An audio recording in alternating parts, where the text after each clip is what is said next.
Roy Hunters. Roy Hunters. O podcast de marketing do InfoMoney. Marketing do InfoMoney. Aqui é @DenerLippert, minha expectativa para esse podcast é que daqui 10 anos você me agradeça por ter feito esse podcast, você ter ouvido ele, porque ele mudou a sua vida. Aqui é @Guilherme_Lippert, minha expectativa para esse episódio é conseguir aprender a explicar LTV sobre CAC para minha irmã de 9 anos. Porra, é ambicioso essa daí, cara. Essa é ambiciosa, né? O meu @ é Ricardo M. Domingues e meu objetivo nesse episódio é mostrar o valor do tempo do seu negócio. Você sabe quais são as métricas que realmente importam no seu negócio? No episódio de hoje, Denner, Guilherme e Ricardo falam sobre quais números e termos são necessários ter maior atenção e como eles refletem na forma de você entender como ocorre a escalada da sua empresa. Escute agora no Roy Hunters.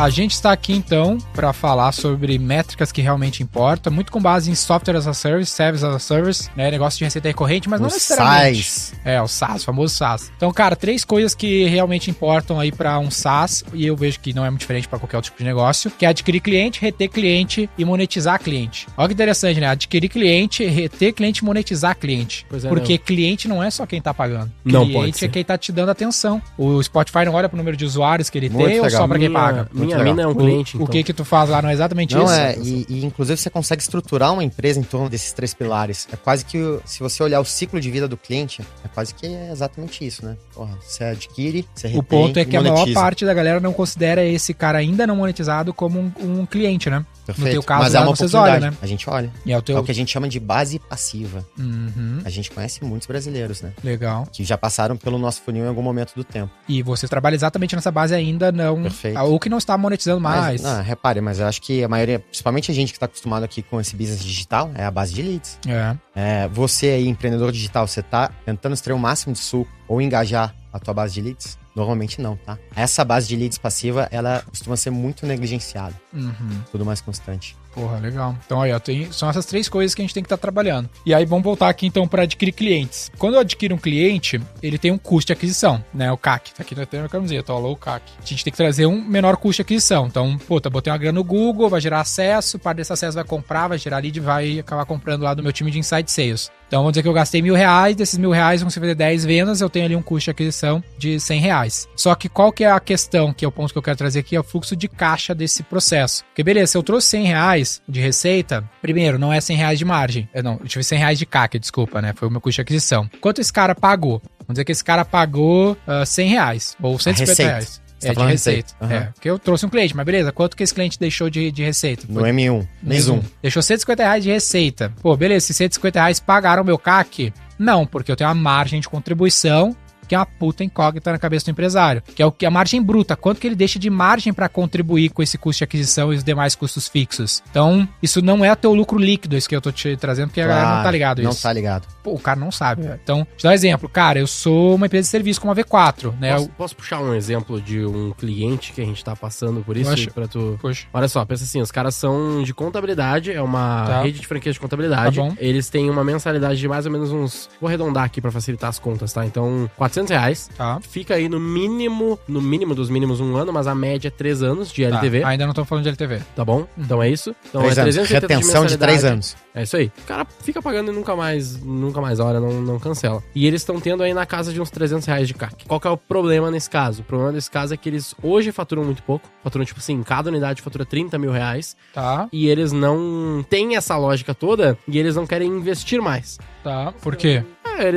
Eles acham que tá caro um CAC de R$250. R$250? É. Vamos lá, vamos entender então. A receita que o cliente gera é R$400 por mês. Ele vai pagar R$400 por mês. Tá, no M1. Eu não vou saber Primeiro exatamente mês. a margem de contribuição Mas a dele, gente vai é um chegar serviço. nessa margem de contribuição. O CAC era pensa- quanto? O CAC era tipo R$300, R$250. às Aí vezes um pouquinho M1, menos. 400 mais ou menos. de receita. Isso. E provavelmente a cabeça dele é, puta, a receita é 150. 400 menos os 250. Não, Exato. a Ele só olha o M1. A é isso? receita É. dele é R$400 por mês. E ele tá com CAC de 250, 300. Tá lindo esse Economics, tá lindo. Ele deveria bonito. socar a mídia nisso daí. Por que tá lindo? Essa é a questão. Porque pensa, é um serviço, um contador. Qual que é a margem de contribuição de um contador? Pô, é uns 80%, porque o cara só tem o custo ali de imposto e o resto é o time que já tá lá trabalhando que vai pagar anyway. Que já tá dado. Ah, não, mas eu tenho um cara que vai fazer o trampo sim, mas esse cara tá lá fazendo o trampo e ele tá sem ganhar, sem ter margem, né, em cima dele. Porque pensa, tu contratou um contador pra trabalhar no teu escritório, ele tá ganhando 3 pau. Tu tem que pagar esse cara, tenha 1 ou 30 clientes, né? Então, o que é a margem de contribuição? A margem pra contribuir com esse custo fixo. É que ele já tá lá, tá sendo pago. Então, nesse caso aqui, vamos dizer que seja R$400, o cara tenha,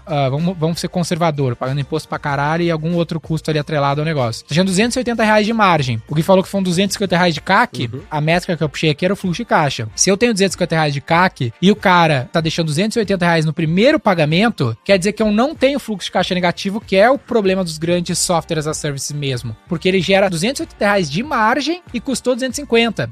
Mas o Gui falou que às vezes vai a 300 esse CAC. Então, pô, aí eu tenho um deslocamento, eu tenho um fluxo de caixa negativo. Falta 20. Só que no outro mês, com a assinatura, o cara já chegou a 280 de margem de novo. Aí já pagou esse CAC de longe. E esse cara vai ficar 2 anos. Porra, velho, 2 anos, 24 meses, deixando 280, são 6.720. E aí agora a gente já tá começando a falar de LTV, né? Que eu acho que o principal desafio aí, quando a gente tá falando de métrica, é como somar a componente tempo na conta. Normalmente a dimensão que acho que o empreendedor acaba... Ele não sabe metrificar isso. Não sabe. Como que tu explica isso, Ricardo, pra um cara... Porque qual que é o problema desse cliente no fim das contas, né? Tipo, a gente entende isso, a gente queria colocar zilhões de reais nessa porra, tá ligado? Em cada uma dessas unidades aí.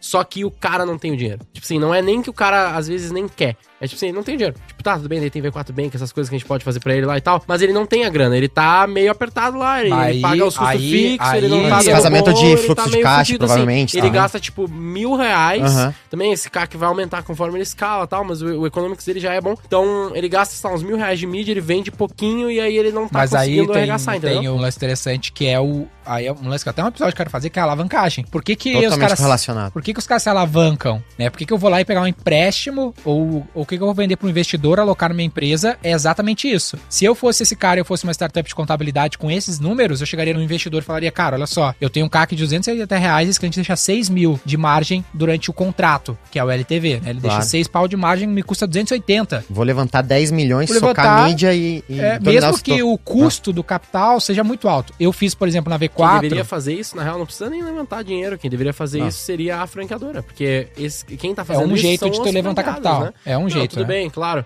Mas eu digo assim, olhando pra isso, a gente, como assessoria de marketing do cara, a gente tá tentando fazer ele investir mais, mas ele não entende isso. Mas aí é o que a V4 faz. Por que eu garanto o cliente pro meu franqueado? Porque eu tenho um CAC, uma relação de LTV sobre CAC top, e eu boto o meu na reta e ganho no spread.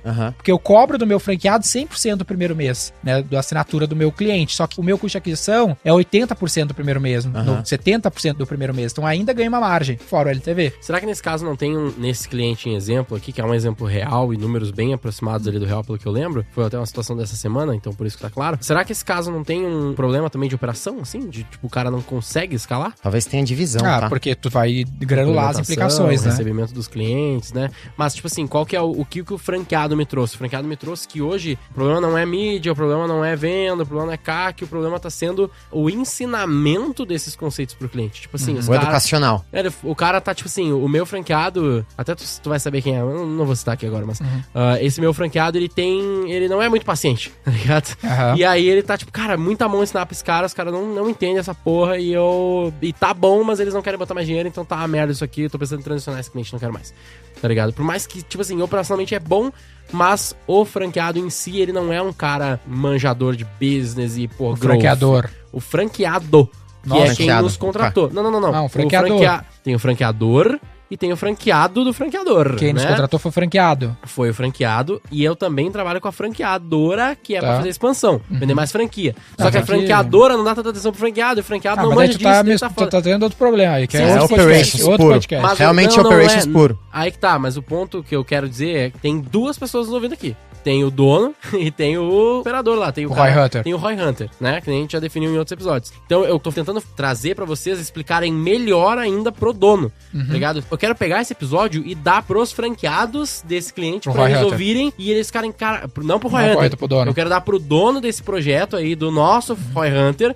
pra ele poder falar, gente, ouve esse episódio aqui, que vocês vão entender o que vocês têm que fazer. Perfeito. Entendeu? É isso que eu quero. É esse nível de clareza que a gente tem que chegar aqui pro dono. Sacou? Tem diferentes formas de embalar essa história, né? Sempre tem uma forma de contar a história. Falar, sempre. Mano, teu fluxo de caixa com base no teu LTV tá muito bom. O cara não entendeu porra nenhuma. Pois é. Tá explicando aqui, né, querido? Sim, então, é isso que a gente tem que E aí o papel desse senhor vou tentar aqui o primeiro pacote, a primeira forma de contar essa história. Porra, não consegui. A segunda, porra, não consegui. A terceira. A quarta. Na sexta, na sétima, deveria converter. Se o mundo não te entendeu, você não se fez entender. Exato. Então, por isso que a gente tem que explicar. Tu não entendeu?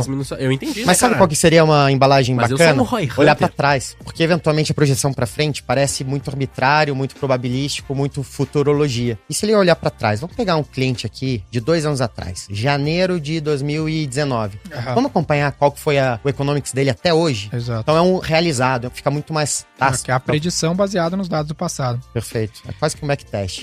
E aí o outro exercício que o cara pode fazer é esse impacto do crescimento acelerado no fluxo de caixa, porque uma coisa é então, beleza, eu sei qual é o CAC, eu sei qual é essa relação de LTV, né, esse valor que o cliente me deixa no tempo, se é LTV, Lifetime Value, quanto que é esse payback, né, quanto tempo eu demoro, vivo com esse fluxo de caixa negativo. Beleza, aí eu vou fazer uma predição. A partir desses dados, eu vou escolher, cara, eu vou adquirir então 2, 5 ou 10 clientes por dia, por mês, por semana, né, que vai impactar num custo de aquisição e num rombo de fluxo de caixa, ao mesmo tempo, quando esse fluxo de caixa ajustar, né, quando eu tiver o payback, o impacto de margem sendo gerado também vai ser maior. Então, eu vou escolher, por exemplo, eu não quero gerar um fluxo de caixa negativo tão alto, né? Não vou alocar um volume tão grande. Eu não tenho capacidade de financiar isso, né? Às vezes tem, mas eu tô assustado com o tamanho do rombo de fluxo de caixa. Só que se tu escolhe esse caminho, ao mesmo tempo tu tá escolhendo no futuro... Abrindo mão de growth. Abrindo mão de margem, né? Vai gerar também menos uma margem quando esse número virar. Então esse é o trade-off. Por que os caras levantam tanta grana, soltam a mão? Porque eles sabem que depois o efeito é o mesmo. E tem um nível de confiança na operação, né? Tem um nível de confiança nos dados e tudo mais. E também tem SaaS, tem o lance do winner takes all, né? Como elas são produtos novos normalmente, que a minha visão foi assim na V4 também, era que tipo assim, ninguém tá fazendo o que eu for fazer, eu vou tomar mercado. Eu vou dominar a cena, vou ser o maior do Brasil e foda-se, não vou esperar o CAC ficar maior, que é um ponto chave também. Sempre fica maior, gente. E aí o cara, velho, a gente tem vários casos assim. Esse caso aí, o cara tá com um CAC bom. Aí ele, não, eu vou ver, vamos ver. Cara, amanhã esse CAC vai ser R$500. Vai. R$1.000. Inflação, puta, velho, tu perdeu a chance. O timing. Eu tô numa vibe assim, galera. Se o CAC tá bom hoje, solta a mão até não dá mais. Até tem um stop loss. O meu stop loss é R$1.000, que esse cliente defina. Quando bater o CAC R$1.000, principalmente se tem uma curva de conversão menor, né, que tipo e-commerce, que os caras assinam rápido, solta a mão até não dá mais. Até o stop loss, dizer, não vai ter payback desse não tem uma certeza de que o negócio vai dar certo, né, no sentido de tipo assim, será que eu botar muito dinheiro não vai dar errado? Sempre tem essa dúvida, mas no fim das contas é muito rápido de tu notar também. Tipo, não é como se o cara desse cliente aqui, ele tivesse que se comprometer em gastar, hoje ele gasta 1.000, ele não tem que se comprometer em gastar R$200 mil amanhã. Ele precisa começar a escalar, ele precisa ter essa mentalidade. E aí é importante acompanhar os KPIs no tempo, né? De cada cohort novo que eu tô colocando, ele tá vindo com mais qualidade ou com menos qualidade? Tipo, esses 3 anos aí, será que isso vai se replicar nesses clientes que estão sendo adquiridos no marketing, entendeu? Se você tem domínio... Eu levo 3 anos pra descobrir isso, né? Mas ao mesmo tempo...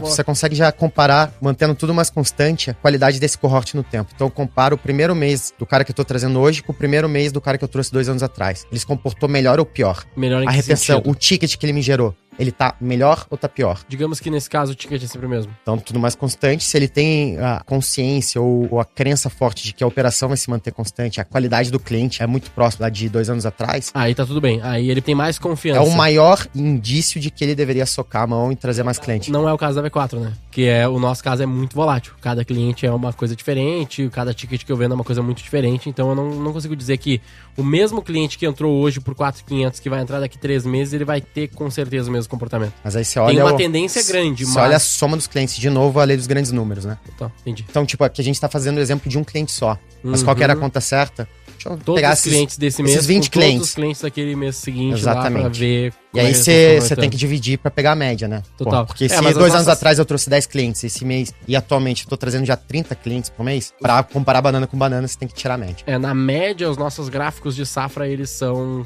constantemente melhorzinhos. Né? Aos pouquinhos melhorando, assim. Tipo, o 6º mês a gente tem, ao invés de, vou dar um número aleatório aqui, mas ao invés de 40% de retenção, no mês atual, ou 6 meses atrás, a gente já tem 45% de retenção comparado com 2 anos atrás, tá ligado? Cara, esses gráficos de safra, eles são muito muito poderosos, né? Ele é o melhor pulso Por isso tá escrito da qualidade do teu na cliente. camiseta aqui, ó. Cohort. É isso. Quem não tá conseguindo visualizar esse gráfico aqui de cohort, como que funciona, escreve pra quem? Gui vai explicar? @Gui. Bota o que é cohort no YouTube, o que é cohort V4 Tem da V4, Tem? Pode Então, pesquisar ótimo. lá no YouTube. Então, ótimo. Já tem essa explicação.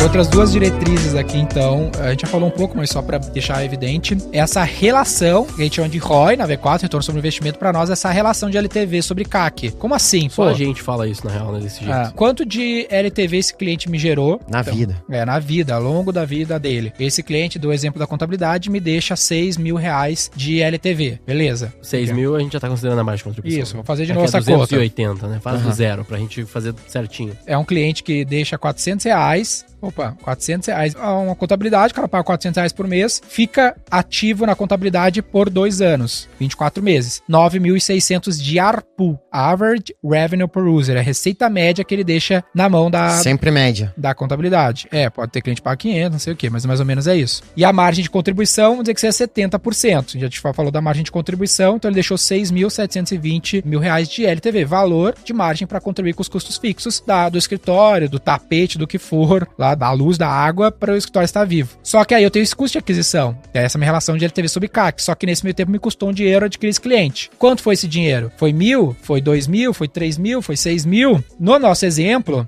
foi R$250 para adquirir esse cliente. Então, eu tive 26 vezes de LTV sobre CAC. A cada real que eu coloquei para adquirir esse cliente, ele me gerou 26 no total, né? Então, se você tem domínio das suas métricas, você tem nível de confiança que, o churn médio ou a retenção média é 36 meses, por exemplo, Isso. etc. Você tem uma margem de manobra, nesse caso, muito grande. Tem que acontecer muita coisa errada para você queimar todo esse ROI potencial que tem nesse Economics. Tem que, assim, desastroso. Então, esse Economics te dá um nível de confiança muito alto de que vale a pena a sua caminhada. Só que tem um outro que acompanha aqui, ó, que é o tempo para recuperar o CAC. Então, se o tempo... Acesso a capital. Isso, porque quanto maior for esse tempo, lembra que a gente falou do payback. Demorou 1 mês, ou menos de 6 meses, por exemplo, a média do mercado de SaaS é de 5 a 7 meses para recuperar o CAC. E aí começar a gerar margem. Então, tu tem 5 a 7 de fluxo de caixa negativo. E aí, vou precisar acessar capital para conseguir sustentar growth. Quanto mais growth eu quiser ter, mais... Tá comprando crescimento. Fluxo de caixa negativo eu vou ter. Perfeito. A não ser que eu chegue no caso desse cara, que ele tem um espaço de tempo muito curto, né? Que aí no meu caso não é nem um mês, né? O primeiro mês, M1, ele já se pagou. E aqui tem um isso trade. É lindo, cara. Aqui tem um trade também, porque às vezes o cara... Quer dizer, ele não se pagou, na verdade, né? Não, ele se pagou sim na margem de contribuição, né? Isso, já se no pagou, primeiro mês, né? Se pagou, mês. né? No primeiro mês. Na R$250 sim, 300 não. E aí aqui tem umas coisas que tu começa a mexer. Se eu mexer no ticket, no modelo de fidelidade, vai impactar nesse LTV sobre CAC, que vai reduzir. Mas diminui também ou aumenta. Tu melhor o churn, pior o ARPU, mas melhor o churn. Então tu fica Então é uma balanceando. conta, né? É um cobertor, né? Você tem que puxar Exato. às vezes pra cá, pra lá, e aí você tenta otimizar o teu economics em função Então vai depender do contexto. Tem capital para investir para esse tempo todo, ou precisa cobrar mais caro, ter menos LTV, mas o teu payback vai ser menor. Nesse caso do cliente aqui que a gente fez o simulado, que trouxe os dados, ele tá maravilhoso. Ele tá com puta LTV sobre CAC absurdo e com um tempo de menos de 1 mês, né? Menos de 30 dias, que é absurdo. Ele não vai conseguir manter isso se ele escalar, certamente.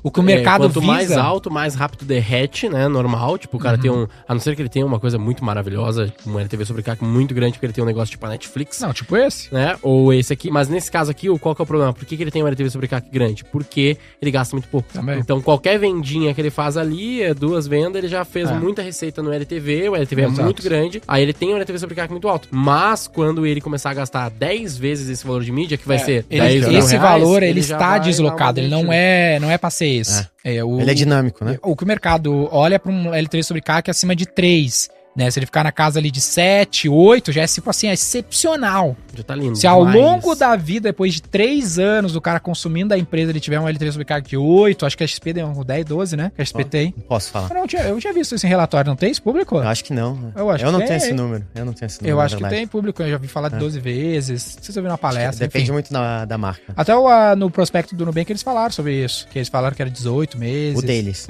Não, deles, né? Não sei se é uma informação privada. Mas que é tipo assim, é considerado resultado super foda. Aí os caras ficaram na casa de 3, 4, tá...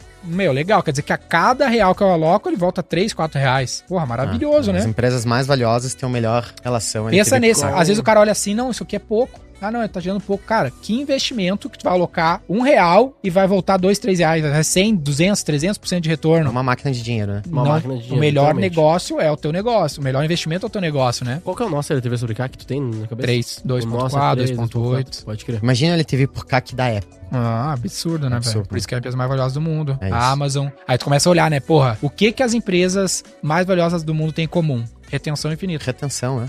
O valor tá na retenção. Amazon, Eu sempre Google. eu dou esse exemplo nas minhas reuniões de venda quando eu vou explicar o pilar de retenção, né? Daí eu falo assim pros caras, em palestra, normalmente quando eu vou explicar a retenção, eu pergunto, quem tem iPhone? Aí, sei lá, depende da plateia, de 30% a 70% ali da plateia levanta a mão, beleza. Aí eu falo assim, show, agora desses 50% que levantou a mão, quais de vocês estão com o primeiro iPhone na mão? Primeira vez. Aí dos 50% sobra, tipo, Muito lá, legal esse 2%, 1%, foda-se. Isso aí Então, é pra... tipo, eu falo, porque só tem... Essa pessoa trocou agora de iPhone. E a gente não vai falar nada sobre Android aqui, né? Que ela nunca mais vai voltar. Daí sempre fica engraçadinho, mas isso demonstra a retenção no fim das contas, né? Muito negligenciada, né? Por muito empreendedor.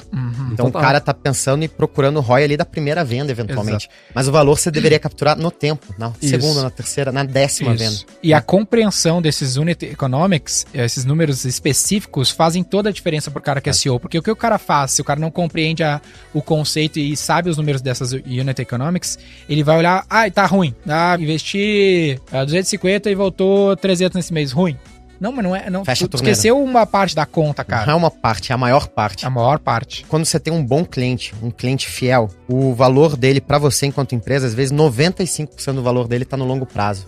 E 5% do valor daquele cliente pra você tá no primeiro mês, eventualmente. Total. E esse é o trampo do CEO, velho. Esse é o trampo do CEO. É olhar assim, cara, aonde tem oportunidade? Aqui, velho, a gente tá conseguindo comprar cliente que traz X LTV pelo melhor preço em comparação a todos os canais. Pum, bota lá. Esse tipo de cliente, esse cohort desse tipo de cliente, mulheres de 35 anos, tem um LTV muito maior do que a média, mesmo com custo de aquisição um pouco maior que a média, mas o spread ali, o delta, é muito melhor. Vamos nesse cohort. Essa é a tomada de decisão, né? Essa é a análise que o cara tem que estar fazendo para conseguir ter o melhor resultado possível. E se você não tá fazendo essa análise corretamente, teu competidor provavelmente vai fazer, vai colocar mais dinheiro, vai escalar mais, vai dominar o teu mercado. Winner take it all, né? Winner take it all. Eu acho que um bom desdobramento disso que a gente acabou de falar aqui é como um tipo de cliente pode valer muito mais do que o outro. Também algo que eu não vejo as empresas médias fazendo, é a distinção entre tipos de cliente. Porra, tem um cliente mais premium, esse cara vai ter o LTV talvez 10 vezes maior que um cliente mais simples, né? Então, cara, talvez no canal onde tem maior presença desse cliente mais premium, eu posso gastar 10 vezes mais caro. Literal, para manter a mesma relação. Então, é muito importante também, acho que é um segundo passo para quem tá começando a olhar essas métricas no seu próprio PNL, no seu próprio negócio, é começar a quebrar os diferentes tipos de cliente por canal ou por qualidade do lead ou da audiência, tá? Legal. E aí um outro indicador aí, um outro númerozinho, que é o churn, né? O churn rate, que é a taxa de clientes que tu perde. Então pensa assim, se eu adquirir 10 clientes esse mês, 10 no próximo, 10 no outro, eu termino no quarto mês com 30 clientes. Que maravilha, eu tava faturando 10, agora eu tô faturando 30. Só que se eu não tiver churn nesse meio do caminho, porque se eu tiver 50% de churn, eu vou terminar isso aqui, na verdade, com 15 clientes, que eu perdi metade de cada uma dessas safras, desses cohorts ao longo desses meses. E além disso, é importante lembrar que esse indicador, por exemplo, de churn e todos os outros, não se aplicam apenas para negócios como o do exemplo do cliente aqui, que é uma assinatura, não é só para Netflix, Spotify, esse tipo de coisa. Também dá para encaixar exatamente isso num varejo que vende... Um restaurante, qualquer negócio. Restaurante, qualquer coisa assim. Que na prática o que vai acontecer é que tu vai ter que criar uma regrinha, né? O meu cliente, em média, ele compra uma vez por mês, uma vez a cada 3 meses ou algo assim, ao longo de X anos. Isso, né? É isso. E aí, com essa regra média, tu vai acabar também determinando o que é um churn, né? Se ele compra uma vez a cada 3 meses durante um ano, ou seja, ele compra 4 vezes no ano, se ele parou de comprar dentro de um ano, ele é um cliente que deu churn. Total. É isso. Entendeu? E aí, churn é o inverso da retenção. Exato. E aí tem uma parada maravilhosa que pouca gente também que já conhece churn se liga, que é a meta de ter um churn negativo. O que é o churn negativo? Churn positivo. Isso é lindo. Né? Negativo, na verdade. A churn é negativo, É é isso. verdade. A gente sempre confunde essa, né? Que é quando a minha receita de de clientes atuais, o crescimento da receita de clientes atuais. Então pensa assim, a XP tá ali, o maior exemplo da XP que todo mundo conhece. Ela tá ganhando R$1.000 do Denner todos os meses de corretagem, taxa de performance para operar lá meu portfólio. Só que mês que vem ela acertou a veia no Denner. O Denner foi melhor, a carteira dele performou melhor, ou o Denner alocou mais grana, porque eles convenceram o Denner a confiar mais, alocar mais grana. É dinâmico ainda. Foi pra 1.500, né? Ganhou R$500 a mais do Denner porque ele estava ganhando. Só que nesse meio tempo o Gui saiu da XP, foi pro concorrente. Ou resolveu comprar casa, comprar um carro lá e saiu da XP. Decidi botar tudo em LOL. Sei lá, fazer outra coisa. Então o Denner adicionou R$500, um cliente atual da base da XP. E o Gui, que tinha pouca grana lá, ele deixou de rentabilizar para XP 250, que era o que ele rentabilizava todos os meses. Ele tinha um patrimônio um pouco menor, deixava só 250 do que o do Denner deixava. Ou seja, a receita adicional que o Denner, o cliente antigo, colocou, R$500 a mais, foi maior do que a receita perdida do Gui de 250. Então, no final, a XP tá com 250 a mais do que ela tava, entendeu? Eu melhorei o Economics de 1, apesar de eu ter perdido outro. É um churn negativo.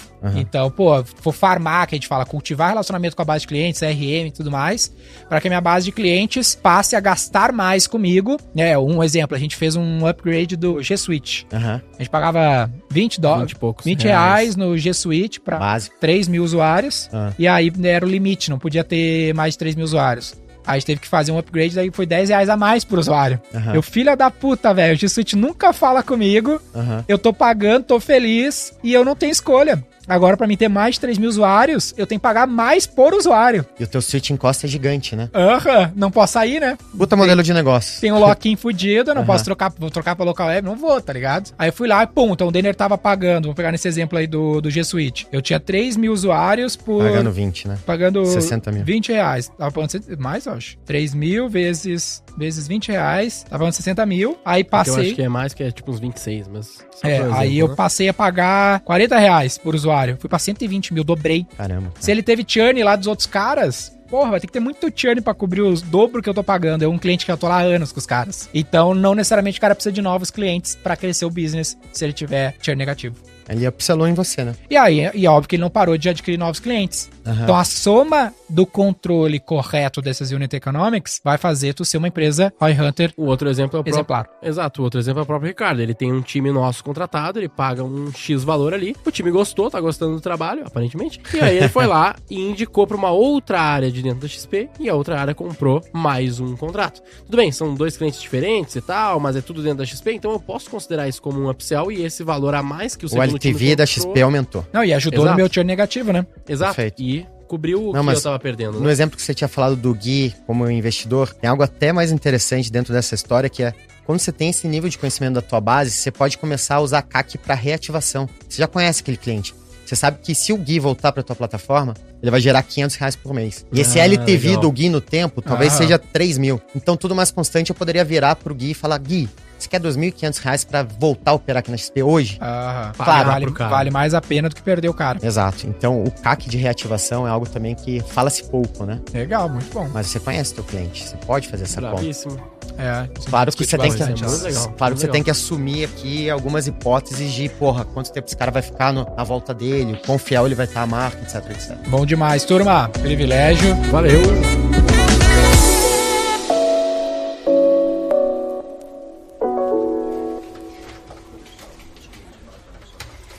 O nome desse episódio, então, vai ser métricas que realmente importam? Métricas que alavancam sua empresa. LTV sobre CAC. Não. Tô zoando. Eu ia falar uma piada. Acho que métricas que realmente importam, acho que é bom. Tá faltando, As acho que da sua únicas empresa. métricas. Tá faltando um negócio tipo da sua empresa. Tá muito Será? solto métricas, eu acho. Métrica, pode ser métricas de quê, né? Pode ser métrica do time.